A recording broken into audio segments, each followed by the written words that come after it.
Well, there are a lot of Iowans that are behind President Trump.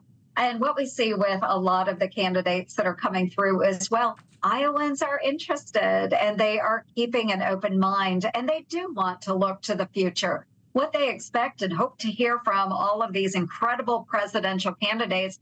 What is their message? What is their message to our voters on how they will move our country forward? I think that's what Iowans want to hear. So we'll hear from 8 of those presidential hopefuls at the Roast and Ride on June 3rd at the Iowa State Fairgrounds. I am very, very glad to have the opportunity to host all of these incredible, inspirational leaders in one place.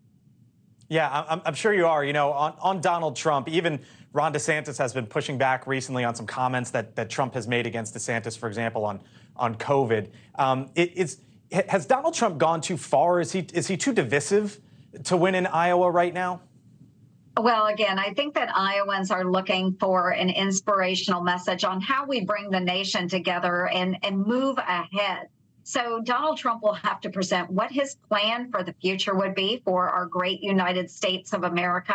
And so many of our other candidates as well are sharing what they believe should happen at the federal government level and how we can move forward, make our nation stronger, make sure that we're strengthening our military, making sure that we're tackling our debt and securing our southern border. It's all of these issues that Iowans want to hear about. So Donald Trump needs to address those issues, as do all of the other candidates that are taking the stage this Saturday.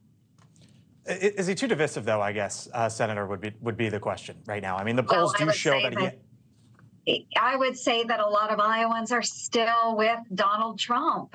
So if they figure that he'll be too divisive, they will show that when they come out and vote for their candidates then in this next year's Iowa caucuses. So time will tell. We've got a long ways to go until then.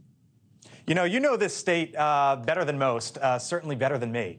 I'm wondering, when we look at these polls and it shows that Trump has this commanding lead. Is that what you're seeing and hearing on the ground? I guess, do you believe that he potentially has, a 23 or a 33 or maybe even a 42-point lead? Well, I think that there are a lot of different polls out there, and people are just now being exposed to a lot of those other presidential candidates. So if they have a message that's reaching the voters, you will start to see that permeate and come out as we move through these months. But that's why these candidates need to take the time. They need to spend time in Iowa visiting with the voters. They need to go to those other early states and make sure that they are sharing their message with absolutely everyone they can if they expect to overcome the former president's lead in the polls. So I know you got again, this big, it's going to be a good ride. Yeah, I know you got this big event this week, and it sounds like you're kind of saying, Senator Ernst, that you think it's an open race there. I do think there is opportunity for all of these candidates to get their message out there. And I think Iowans just want to hear from everyone, and they want to see the divisiveness end. They do want to see that. So they're coming out. We have a lot of folks that will be in attendance. They'll come from all corners of the great state of Iowa to hear these speakers. We also kick off with a motorcycle ride. We bring lots of riders in from all over the state of Iowa and the country. So they'll participate in a motorcycle ride that will benefit the Freedom Foundation of Cedar Rapids, Iowa. It's a Veterans Helping Veterans organization. So get ready. We're going to have a lot of patriotism, a lot of great speakers on Saturday. Senator, more candidates are starting to jump into the race. Christie expected to be announcing next week. Someone that we've been talking about as well, the former Vice President Mike Pence. And if he gets in, as is likely or expected, somewhere in between there, Iowa would be a laser focus for him. Does he need to get in now, from your perspective, in the state of Iowa? Like, when is too late for him to potentially announce?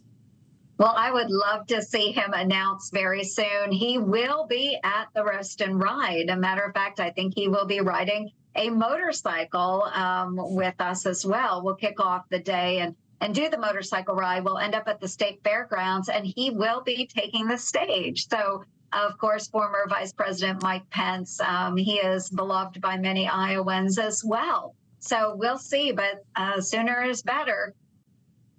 Thanks for watching. Go to newsnationnow.com to find NewsNation on your television provider. And don't forget to subscribe. Click the red button to get more of NewsNation's fact-driven, unbiased coverage.